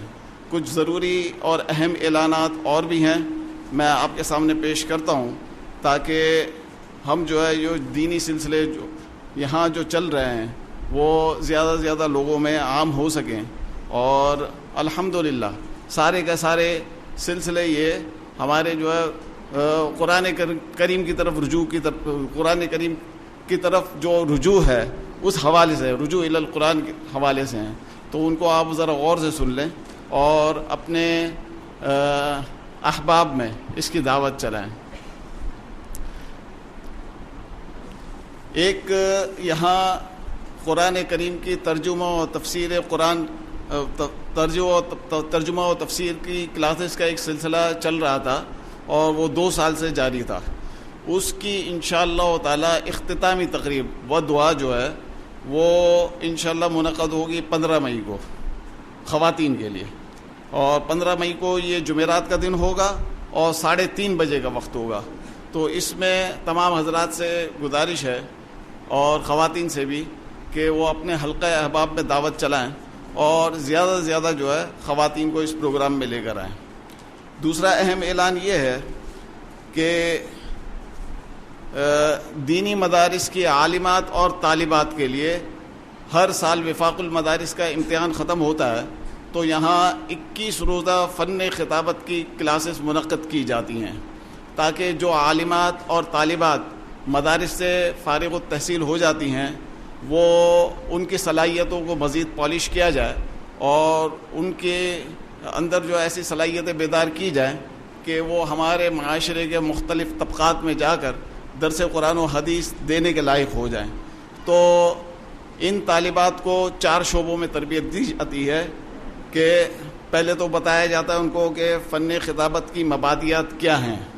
نمبر 2 عمومی مجالس میں ان خواتین کو کس طریقے سے خطاب کرنا ہے. نمبر 3 درس قرآن حکیم کی مجالس میں تفسیر و ترجمہ کیسے کیا جائے. اور نمبر 4 یہ ذرا مشکل مراحل ہیں لیکن اس میں بھی کسی نہ کسی طور پر جو تربیت دی جاتی ہے وہ یہ کہ علمی مذاکروں میں فریق مخالف کے بالمقابل اپنے موقف کا اظہار کیسے کیا جائے. اور نمبر 5 اعلیٰ تعلیم یافتہ طبقوں میں اسلوب بیان اور تقریر مواد کیسا ہونا چاہیے. ان تمام شعبوں میں الحمدللہ بڑی کامیابی کے ساتھ گزشتہ 15-20 سال سے ہمارے یہاں یہ ہر سال یہ کورس منعقد ہوتا ہے اور بڑی کامیابی کے ساتھ جو ہے تربیت دی جا رہی ہے. ایک اور اہم اعلان جس کی تیاری ہم ابھی سے ہی کر رہے ہیں وہ ہے خلاصۃ التفسیر کی جو نشستیں ہوتی ہیں رمضان المبارک میں، اس کے حوالے سے یہ بھی خواتین کے لیے یہ پچھلی مرتبہ الحمدللہ 30 مراکز میں یہ نشستیں منعقد ہوئی تھیں اور پورے مہینے یہ نشستیں چلتی ہیں. روزانہ ایک پارے کا خلاصۃ التفسیر بیان کیا جاتا ہے اور روزانہ ایک پارے کا, اور وقت عموماً تمام مراکز میں ایک ہی رکھا ہم نے, صبح 10 بجے سے لے کر 12 بجے تک کا. اور الحمدللہ بہت زبردست رجوع ہے خواتین کا. اور یہاں میں بتا چکا ہوں آپ کو کہ یہاں تقریباً جو ہے پچھلے پورے ماہ جو ہے 600 خواتین کی آمد رہی پورے مہینے. تو آپ حضرات جو ہے یہ رجوع الی القرآن کے حوالے سے یہ انتہائی اہم اعلان ہے. آپ حضرات اور خواتین ابھی سے ہی اس حوالے سے محنت کریں. ایک اور اہم امر کی طرف آپ حضرات اور حضرات کو ہی متوجہ کروں گا, خواتین کو, اس لیے کہ وہ اپنے مرد حضرات کو یہ پیغام پہنچا دیں. ایک بین الاقوامی سروے کیا گیا, بہت سارے سرویز کیے جاتے ہیں, بین الاقوامی سطح پر ایک سروے کیا گیا کہ کوئی میگا سٹی, دنیا کے بڑے بڑے جو شہر ہیں ان میں کسی ایک مذہب کے ماننے والے کس شہر میں پائے جاتے ہیں. تو آپ یقین مانیں آپ حیران رہ جائیں گے کہ اس سروے کے مطابق کراچی کو یہ خوش قسمتی حاصل ہوئی کہ کراچی کے متعلق کہا گیا کہ یہاں سب سے زیادہ جو ہے دنیا میں سب سے زیادہ جو ہے کسی ایک واحد شہر میں سب سے زیادہ داڑھی ٹوپی والے اور برقعے والی خواتین پائی جاتی ہیں. اور اس وقت آپ کیفیت ملاحظہ فرمائیں کہ آج سے 30 سال پہلے کی کراچی کو اور آج کے کراچی کو کمپیئر کر کے ہم دیکھ لیں, ہمیں نوجوانوں کی اتنی بڑی تعداد نظر آتی ہے داڑھی اور ٹوپیوں کے ساتھ, اور خواتین کی برقعوں کے ساتھ جو اتنی بڑی تعداد نظر آتی ہے ہر علاقے میں, چاہے وہ ڈیفنس کا علاقہ ہو, چاہے اورنگی ٹاؤن کا کوئی ایریا ہو, چاہے بہادر آباد کا علاقہ ہو. یعنی کہ متمول علاقوں سے لے کر غریب ترین علاقوں کے اندر الحمدللہ یہ کیفیت پیدا ہو گئی ہے کہ دینداروں کی تعداد الحمدللہ بڑھتی چلی جا رہی ہے.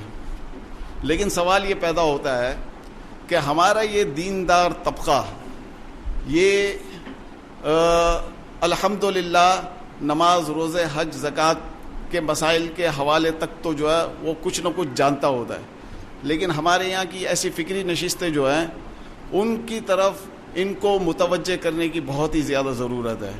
اگر ہم علماء اکرام سے ہمارے ان نوجوانوں کو قریب تر نہیں کریں گے تو وہ ممکن ہے دائیں بائیں ہو جائیں. تو اس کے لیے مختلف کوششیں کی جا رہی ہیں. ایک کوشش جو ہے وہ الحمدللہ بہت بڑی کوشش جامعۃ الرشید کی طرف سے بھی ہو رہی ہے, جس کا تذکرہ یہاں ہم گاہے بگاہے کرتے رہتے ہیں. آج ایک پروگرام منعقد ہو رہا ہے جامعۃ الرشید میں, اور وہ ہے ان کی جو ہے اینول کانووکیشن ہے. اینول کانووکیشن کیا ہوتا ہے کہ مطلب تقسیم اسناد اگرچہ اس میں ہوتی ہیں, لیکن ایک تھاٹ پرووکنگ پروگرام ہوتا ہے, وہ لوگوں کے جو دماغوں کو جھنجھوڑنے والا پروگرام ہوتا ہے وہ الحمدللہ. اور وہاں جناب جو ہے لوگوں کے سامنے جو کچھ بھی جو ہے یہ نئے نوجوانوں کے لیے کورسز شارٹ ٹرم اور لانگ ٹرم یہ انٹروڈیوس کروائے گئے ہیں, ان میں الحمدللہ تربیت کا زبردست اہتمام کیا جا رہا ہے. 1 سالہ کورسز بھی ہیں, اس میں 4 سالہ کورسز بھی ہیں, اس میں 8 سال کا درس نظامی کا کورس بھی ہے. پھر مختلف علماء اور دانشور آج کے اس پروگرام میں شریک ہوں گے اور اپنے خیالات سے ہمیں آگاہ کریں گے. تو الحمدللہ یہ ایک بہت زبردست پروگرام ہوتا ہے, اور اس میں جو ہے ہمیں ضرورت خاص طور پر ہمارا یہ جو جدید تعلیم یافتہ طبقہ اور جو کیا کہتے ہیں تاجر طبقہ اور جو مختلف شعبوں سے تعلق رکھنے والے جو طبقات جو ہے ان کو زیادہ سے زیادہ جو ہمارے دینی مدارس کے اس قسم کے سلسلے ہیں ان میں جا کر بات کو سمجھنے کی ضرورت ہے, تاکہ ہمارے یہ جو ہماری یہ نوجوان خواتین ہیں, نوجوان لڑکے ہیں, ان کو ہم جو ہے اس قسم کے سلسلوں میں جوڑے رکھیں. اور جب وہ جامعۃ الرشید جیسے اور دیگر بڑی بڑی جامعات ہیں اس قسم کے اداروں میں جائیں گے اور وہاں جا کر جو ہے باتیں سن کر آئیں گے تو ان کا جی بھی چاہے گا کہ بھائی ان مدارس کے اندر ہم جا کر جو ان کے شارٹ ٹرم کورسز ہیں، لانگ ٹرم کورسز ہیں، ان کے اندر ہم بھی داخلہ لے کر جو ہے دین کی صحیح سمجھ بوجھ پیدا کریں اپنے درمیان نا. تو اس حوالے سے جو ہے جو حضرات جو ہے آج کے پروگرام میں آنے کے حوالے سے انٹرسٹڈ ہوں تو وہ اپنے نام جو ہے یہاں دعا کے بعد بھائی ذکی کھڑے ہوئے ہیں، ان کو اپنے نام لکھوا سکتے ہیں. اس میں ذکی بھائی جو وہاں آنے کا طریقہ کار بھی بتا دیں گے. میں جگہ بتا دیتا ہوں آپ کو، ہے جگہ دور، سپر ہائی وے پر احسن آباد میں گلشن معمار کے برابر میں ہے، وہاں یہ جامعۃ الرشید ہے. اور اس میں پہنچنے میں زیادہ ٹائم نہیں لگتا ہے. یہاں سے اگر ہم لیاری ایکسپریس وے پر چڑھ جائیں تو تقریباً 5-10 منٹ پر تو سپر ہائی وے پر پہنچ جاتے ہیں، وہاں سے 15-20 منٹ کا راستہ ہے صرف.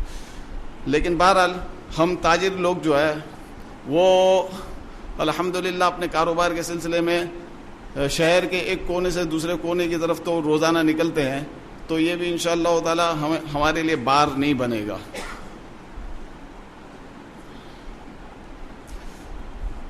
تو دیگر یہ کہ حضرت مولانا مفتی تقی عثمانی دامت برکاتہم کا آسان ترجمہ قرآن بہار اسٹال پر اویلیبل ہے. جو حضرات اور خواتین انٹرسٹڈ ہوں وہ باہر سے لے لیں. میں جناب مولانا سے گزارش کروں گا کہ وہ دعا فرمائیں. الحمدللہ رب العالمین والعاقبۃ للمتقین والصلاة والسلام علی سید الانبیاء والمرسلین. ربنا آتنا فی الدنیا حسنہ وفی الآخرۃ حسنہ وقنا عذاب النار. ربنا ظلمنا انفسنا وإن لم تغفر لنا وترحمنا لنكونن من الخاسرین. ربنا لا تزغ قلوبنا بعد إذ هديتنا وهب لنا من لدنك رحمة إنك أنت الوهاب. رب اجعلني مقيم الصلاة ومن ذريتي ربنا وتقبل دعاء. ربنا اغفر لي ولوالدي وللمؤمنين يوم يقوم الحساب. رب اغفر وارحم وأنت خير الراحمين. رب اغفر وارحم وتجاوز عما تعلم إنك أنت عز الأكرم. رب ارحمهما كما ربياني صغيرا. الہ العالمین آج تک کی کمی کوتاہیوں کو معاف فرما. اے اللہ درگزر کا معاملہ فرما. اے اللہ مسلمانوں میں اتحاد اور قوت عطا فرما. اجتماعیت کو اللہ ریزہ ریزہ ہونے سے محفوظ فرما. اے اللہ مسلمانوں میں قوت عطا فرما. اے اللہ دینی فکری ہر اعتبار سے اللہ اجتماعیت عطا فرما.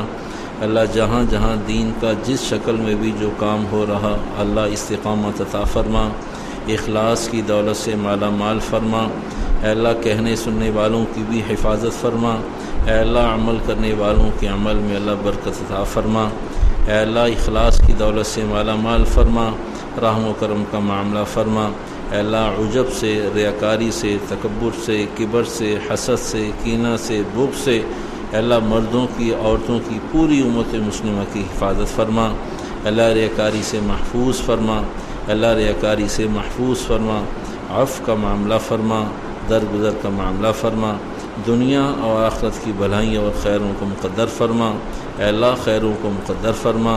اللہ زندگیوں میں برکت عطا فرما. علم میں برکت عطا فرما. عمل میں برکت عطا فرما. اے اللہ حلال روزی میں برکت عطا فرما. کمی کوتاہیوں کو معاف فرما. اے اللہ تمام بیماروں کو صحت کلی عطا فرما. اے اللہ حاضرین کے تمام مسائل کو حل فرما. تمام ضروریات کو پورا فرما. غیب سے تکفل فرما. اے اللہ حاضرین کی متعلقین کی اللہ ساری دعاؤں کو قبول فرما. حاضرین کے متعلقین کے تمام مسائل کو حل فرما.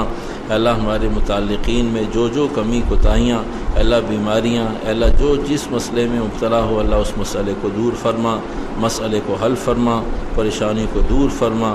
رحم و کرم کا معاملہ فرما. اللہم صلی علی محمد النبی الامی وعلی آلہ وصحبہ اجمعین برحمتہ.